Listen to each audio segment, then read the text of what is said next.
O cenário geopolítico global está em suspense, todos aguardando para ver se Donald Trump conseguirá, de fato, congelar o conflito na Ucrânia. A dúvida paira no ar. Como alcançar esse objetivo quando nenhuma das propostas apresentadas até agora agrada a ambas as partes? O que poucos percebem é que Trump possui um arsenal de ferramentas, capazes de pressionar tanto Kiev quanto Moscou. Ele pode, por exemplo, cortar o apoio militar à Ucrânia, facilitando o avanço das tropas russas. Ou, por outro lado, intensificar o suporte ao país, ao mesmo tempo em que derruba os preços do petróleo, estrangulando a capacidade financeira da Rússia para sustentar a guerra. A questão que todos se fazem é: qual será a estratégia de Trump? Como ele a colocará em prática? E mais importante, quais são suas reais opções? Em vez de especular, prefiro analisar sinais concretos. E um dos mais intrigantes veio recentemente de uma figura de alto escalão, Sergei Naryshkin, chefe da inteligência externa russa. Suas declarações, publicadas em um veículo oficial do serviço de espionagem, causaram alvoroço. Não é para menos. Afinal, quando um dirigente desse nível fala, o mundo presta atenção, mesmo que seja apenas para decifrar entrelinhas. Naryshkin afirmou que a Rússia está perto de alcançar seus objetivos na operação militar especial. Uma declaração curiosa, considerando que esses mesmos objetivos nunca foram claramente definidos. No início da invasão, Moscou falava em tomar Kiev em questão de dias, instalar um governo fantoche e desmilitarizar o país. Hoje, após sucessivas derrotas táticas, a Rússia luta para manter o controle de regiões como Donetsk, Luz, Zaporíjia e Kherson, territórios que, aliás, nem sequer domina por completo. A situação no fronte é pior do que no começo da guerra, algo que muitos preferem ignorar. Além disso, a imagem da Rússia como potência militar sofreu um baque brutal. Antes vista como a segunda maior força bélica do planeta, com tecnologia avançada e vastos estoques de armamentos soviéticos, hoje o país enfrenta escassez de munição, depende de suprimentos da Coreia do Norte e amarga perdas humanas catastróficas. Estimativas apontam entre 150 mil e 250 mil soldados russos mortos, números que superam em muito as baixas ucranianas. A capacidade de combate da Rússia se esvai a olhos vistos, enquanto sua influência global, especialmente na África e no Oriente Médio, também se enfraquece. Diante desse quadro, as palavras de Naryshkin soam ainda mais enigmáticas. Ele insiste que o Ocidente é o verdadeiro culpado pela guerra,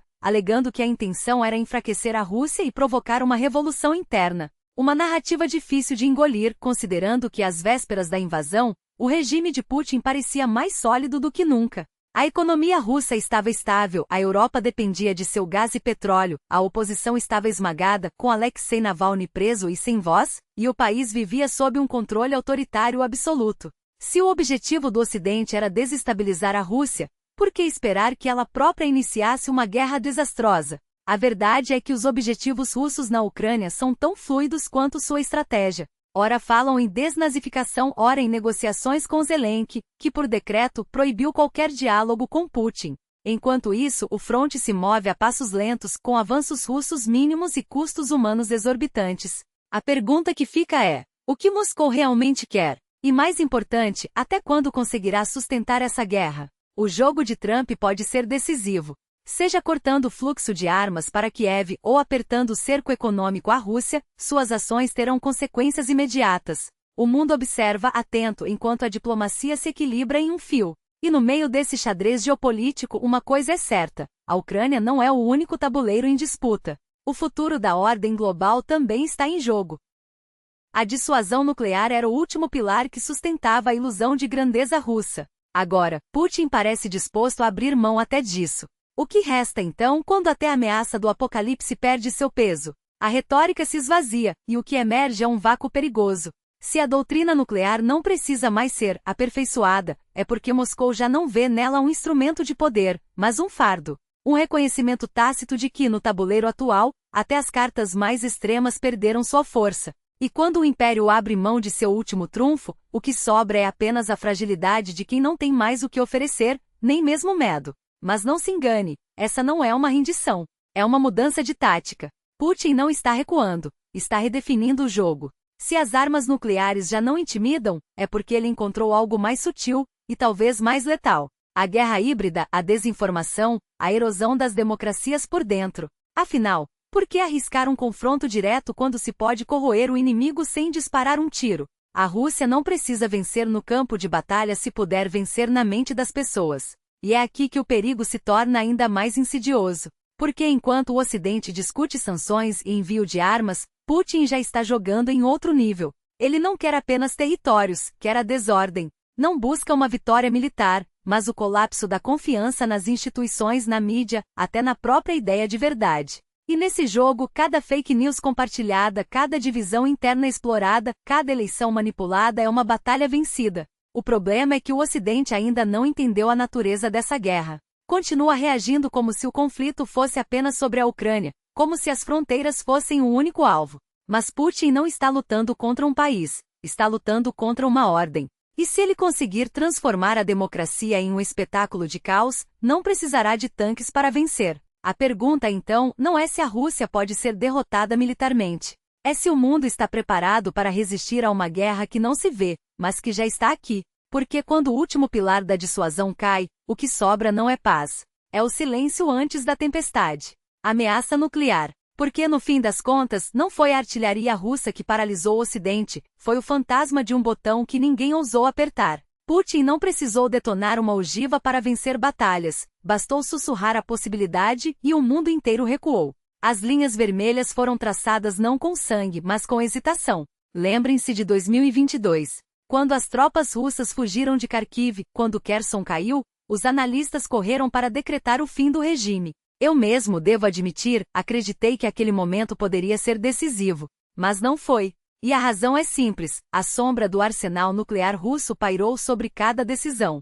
Não houve declarações explícitas, apenas insinuações, mensagens cifradas em telefonemas entre líderes, como aquelas descritas no livro de Edward. Biden acreditou.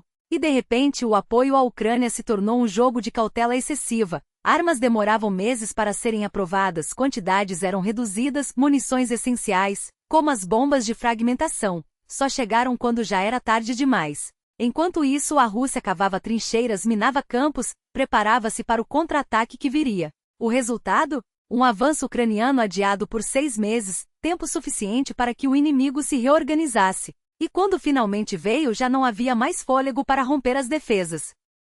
A pergunta que fica é: quem realmente venceu essa rodada? Não foi a Ucrânia, que viu seus soldados morrerem em ataques mal planejados. Não foi a Rússia, que sangrou recursos e reputação. Foi o medo. O medo de que, a qualquer momento, um erro de cálculo pudesse transformar uma guerra regional em um pesadelo global. E é esse medo que Putin explora com maestria. Ele não precisa usar a bomba, basta que o Ocidente acredite que ele está disposto a fazê-lo. E assim, cada passo adiante se torna um risco calculado, cada decisão militar uma aposta contra o apocalipse. Agora, observem o que vem acontecendo nos últimos meses. Putin, de repente, parece ter abandonado o discurso nuclear. Em entrevistas, em declarações públicas, até mesmo na famosa linha direta, ele minimiza a ameaça. Para que armas nucleares? Diz com um sorriso.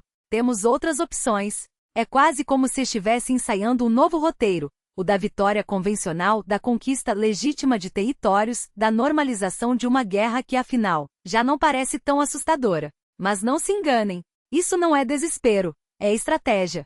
É a preparação para um novo ato, onde o inimigo, já exausto, será convencido de que a rendição é a única saída racional. Olhem, dirão, não precisamos de armas nucleares para vencer. Já estamos vencendo. E é aí que entra a narrativa dos realistas, aqueles que, como o controverso Talinkov, defendem que a Rússia deveria fixar perdas e recuar. Suas palavras são um espelho do que muitos no Kremlin já pensam, que a guerra se tornou um beco sem saída, que cada vida perdida é um investimento jogado fora, que o verdadeiro perigo não é perder território, mas perder a própria existência como potência. Ele não é um blogueiro qualquer, é alguém que publica livros, que tem acesso a círculos de poder, que ecoa o que outros não ousam dizer em voz alta. E seu argumento é simples: a Rússia não pode vencer, mas também não pode perder. Porque perder, agora, significaria o colapso. Não apenas de um regime, mas de um país. O problema é que o mundo não está parado. Enquanto Putin brinca com ameaças e retórica, o Ocidente fecha frentes.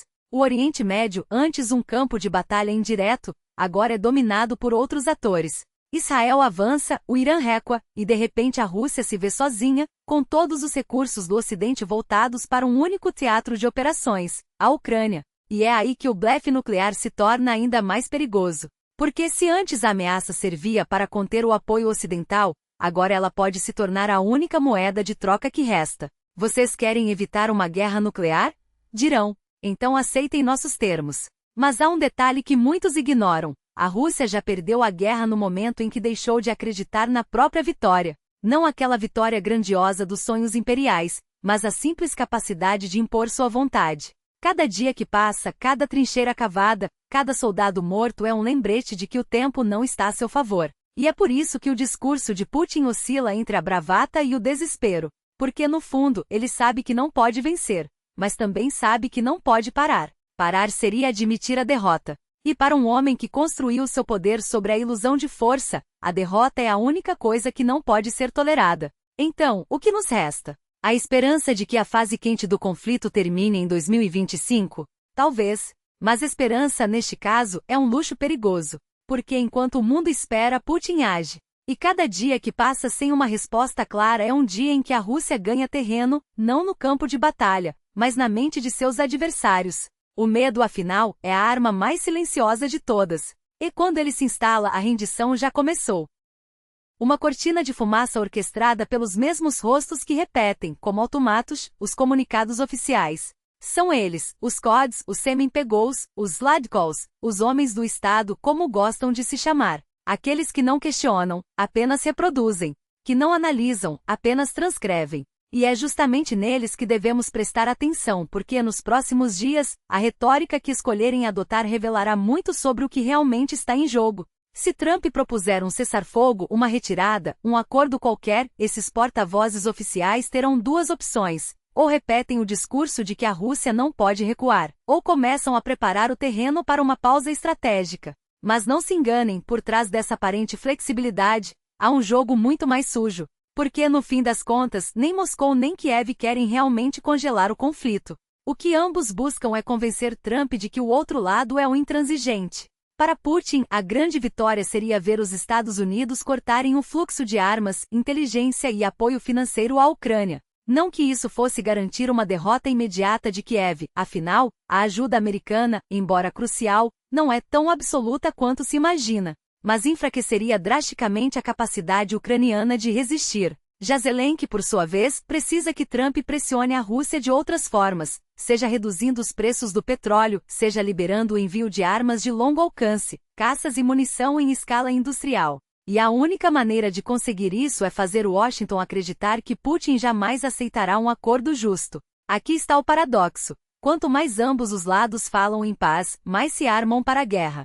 Porque, no fundo, o que está em disputa não é apenas território, mas a narrativa. E a narrativa, meus amigos, é a arma mais poderosa de todas. Mas há um detalhe que muitos ignoram. A saída de Shoigu do Ministério da Defesa não foi um mero ajuste burocrático. Foi um terremoto. Porque durante anos, o Ocidente se convenceu de que Putin era um estrategista imbatível, um mestre do xadrez geopolítico. Que mesmo acuado, ele sempre encontraria uma saída. Shoigu era parte desse mito. Sua queda não apenas expôs as fissuras no regime, mas destruiu a ilusão de que o Kremlin era uma máquina infalível. E quando o mito desmorona, o medo se espalha, não entre os inimigos de Putin, mas entre seus próprios aliados. Agora, imaginem o cenário: 700 mil soldados russos voltando para casa. Não como heróis, mas como fantasmas. Homens que foram vendidos como salvadores da pátria, que acreditaram na propaganda de que lutavam por uma causa nobre, e que agora se veem sem propósito, sem recompensa, sem futuro. O que acontece quando esses homens, muitos deles com transtorno de estresse pós-traumático, descobrem que as promessas de apartamentos em Kiev ou Odessa eram mentira? Que a economia está em frangalhos? Que ninguém os quer, nem o governo, nem a sociedade? A história já nos mostrou o que acontece. Basta lembrar dos veteranos do Afeganistão, que voltaram para a URSS e mergulharam em um ciclo de violência, crime e desespero. Ou dos soldados americanos que, após o Vietnã, se tornaram uma geração perdida. Na Rússia, onde buscar ajuda psicológica ainda é visto como fraqueza, o risco é ainda maior. E 700 mil homens armados, desiludidos e traumatizados são uma bomba relógio prestes a explodir. Por isso, a ideia de um cessar-fogo não é apenas uma questão de estratégia militar. É uma questão de sobrevivência para o próprio regime. Porque se a guerra parar, Putin terá que lidar com as consequências de suas mentiras. E isso, meus amigos, é algo que ele não pode permitir. Então, quando ouvirem falar em negociações, em pausas humanitárias, em diplomacia, lembrem-se, por trás de cada palavra, há um cálculo frio. E o verdadeiro objetivo nunca é a paz. É a vitória, não no campo de batalha, mas na mente do adversário. Porque no fim das contas, a guerra não é vencida com tanques ou mísseis. É vencida com medo. E Putin sabe disso melhor do que ninguém. E agora falemos também daqueles que até pouco tempo atrás juravam que Putin tinha tudo sob controle, que tudo estava bem, que a operação especial era um sucesso impecável. De repente o discurso mudou. O que antes era otimismo agora soa como desespero. E não é difícil entender por quê. Porque, meus caros, quando um jogador de xadrez começa a mover as peças sem estratégia, quando cada jogada é apenas uma reação desesperada ao erro anterior, é sinal de que o plano maior já se desfez. Putin não é um mestre enxadrista. É um apostador que, depois de perder a mão, insiste em dobrar a aposta, esperando que a sorte mude. Mas a sorte, como sabemos, não se negocia. Ela se esgota. E o que dizer das declarações de Trump, que quando o regime sírio começou a ruir, foi o primeiro a admitir o óbvio. Putin já perdeu na Ucrânia. A Rússia está fraca. Antes, ele dizia exatamente o contrário. Quanto tempo durará essa nova narrativa? Ninguém sabe. Amanhã, quem sabe, ele acorde e volte atrás. Não, na verdade, Putin ainda é forte, a Rússia é invencível. Viktor Orbán, seu fiel escudeiro, já cochichou no ouvido dele, como faz com todos os autocratas em apuros. Mas uma coisa é clara, Trump sentiu o cheiro da fraqueza. E quando um predador fareja o sangue, ele não recua. Ele avança. Isso significa que a Rússia não terá mais como blefar. Não haverá espaço para jogadas de músculos vazias para ameaças que não se cumprem. Se antes Putin podia se dar ao luxo de negociar de cima, agora terá que engolir concessões, muitas. E o que isso nos diz sobre o futuro? Que nem a Rússia nem a Ucrânia querem uma derrota clara. A Ucrânia não aceitará perder territórios, e a Rússia não pode admitir que seu sonho imperial se transformou em cinzas. Uma economia despedaçada, um exército exaurido, um país dividido e humilhado. Ambos os lados precisam de uma saída que salve as aparências.